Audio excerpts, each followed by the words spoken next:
Good morning guys, कसे आहात तुम्ही सगळे? होप तुम्ही सगळेजण हॅपी आणि हेल्दी असाल. तुमच्या सर्वांचं माझ्या यूट्यूब चॅनलमध्ये पुन्हा एकदा नव्याने स्वागत आहे.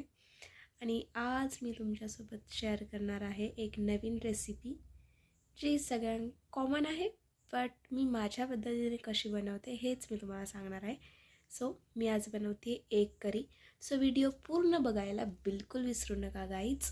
सो फर्स्ट आपण इकडे वाटण प्रिपेअर करणार आहोत. त्याच्यासाठी कांदा, खोबरं, टोमॅटो, कोथिंबीर, पांढरे तीळ, आलं आणि लसूण हे सगळं भाजून घ्यायचं आहे आणि याची आपल्याला बनवायची आहे पेस्ट. इकडे अंडेही मी बॉईल करून घेतलेले आहेत. सो अशा प्रकारे वाटण प्रिपेअर करून घ्यायचं आहे. आणि मसाल्यांमध्ये आपण घेणार आहे हळद, जिरा पावडर, धना पावडर, लाल तिखट, गरम मसाला आणि आपला कांदा लसूण मसाला आणि मीठ. हे सगळं घेतल्यावरती आपल्याला कढई गरम करून घ्यायची आहे. त्याच्यामध्ये तेल टाकायचं आहे आणि तेल गरम झाल्यानंतर आपण जे वाटण प्रिपेअर केलेलं आहे ते आपण याच्यामध्ये टाकणार आहोत.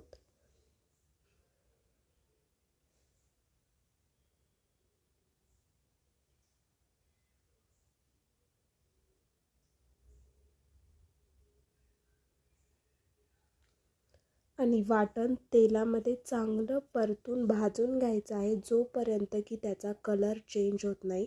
जोपर्यंत वाटण तेल सोडत नाही तोपर्यंत आपण वाटण चांगलं भाजून घ्यायचं आहे तेलामध्ये.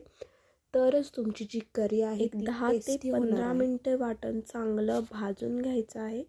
तुम्ही इकडे कुकरमध्येही बनवू शकता, पातेलाही बनवू शकता. मी इकडे कढईचा यूज करते.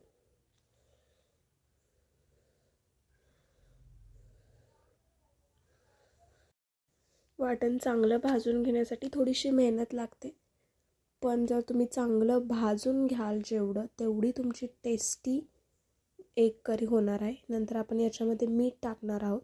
सो मिठाने थोडं पाणी सुटून एगची वाटण आहे ते चांगलं भाजलं जातं. आणखी तुम्ही जर वरून मीठ टाकत असाल तर तसं न करता वाटणामध्ये मीठ टाकून बघा, नक्कीच तुम्हाला डिफरन्स जाणवेल. नंतर आपण इकडे मसाले टाकणार आहोत. जिरा पावडर, धना पावडर, लाल तिखट, गरम मसाला आणि हे पुन्हा चांगलं भाजून घ्यायचं आहे.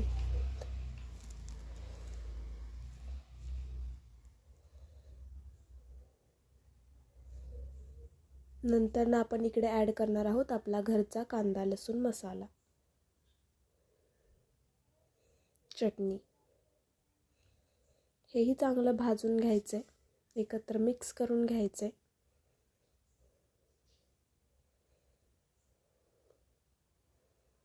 तुम्हाला हवं असेल तर तुम्ही थोडं तेल ॲड करू शकता, नाही केलं तरी इट्स ओके. नंतर ना थोडंसं पाणी टाकायचं आहे. पाणी गरम टाकायचं आहे, थंड पाणी टाकू नका. थंड पाण्याने काय होतं तर भाजीची चव जाते. सो शक्यतो करून गरम पाणीच यूज करा. सो भाजीची टेस्ट आहे ती जात नाही, टेस्ट तशीच राहते. थोडंसं पाणी टाकायचं आहे, पूर्ण पाणी नाही टाकायचं. त्या पाण्यामध्ये तो मसाला थोडा शिजवून घ्यायचा आहे.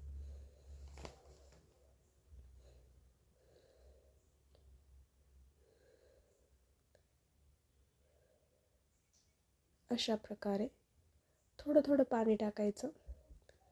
जेव्हा तुम्हाला असं वाटतं की ठीक आहे आता मसाला चांगला भाजलेला आहे, स्मेल येतो आहे चांगला मसाल्यातून, मग तेव्हा तुम्ही फुल पाणी ॲड करू शकता. असं पाणी टाकून काय करायचं, थोडंसं झाकण ठेवायचं 5 मिनिट याच्यावरती. अरे बापरे, इकडे झाकण बघा ते बसलंच नाही, ते पडलं. मग दुसरं झाकण टाकलं इकडे. आता तुम्ही बघू शकता की करी किती तेल सुटले, मसाला चांगला भाजला गेला आहे. ह्या स्टेजला तुम्हाला मग इकडे पाणी ॲड करायचे. ह्या स्टेजपर्यंत तुम्हाला मसाले चांगले भाजून घ्यायचे आणि थोड्याशा पाण्यामध्ये ताट ठेवून झाकण ठेवून ते भाजून घ्यायचं आणि पुन्हा मग इकडे पाणी ॲड करायचे.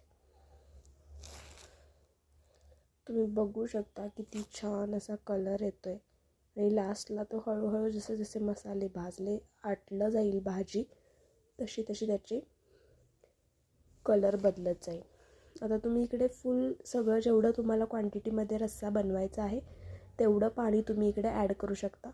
आणि याच्यामध्ये थोडंसं मी लेमन ज्यूस टाकला आहे, नक्की टाकून बघा, छान चव येते. इकडे पाणी टाकलेलं आहे आणि भाजी उकळून दिलेली आहे. तुम्ही कन्सिस्टन्सी बघू शकता. अजून भाज्या आटल्यावरती आणखी छान होणार आहे. आणि मी आता एग्स ॲड केले त्याच्यामध्ये. अशा प्रकारे एक करी तयार झालेली आहे. तुम्हाला रेसिपी कशी वाटली मला कमेंट्समध्ये नक्की सांगा.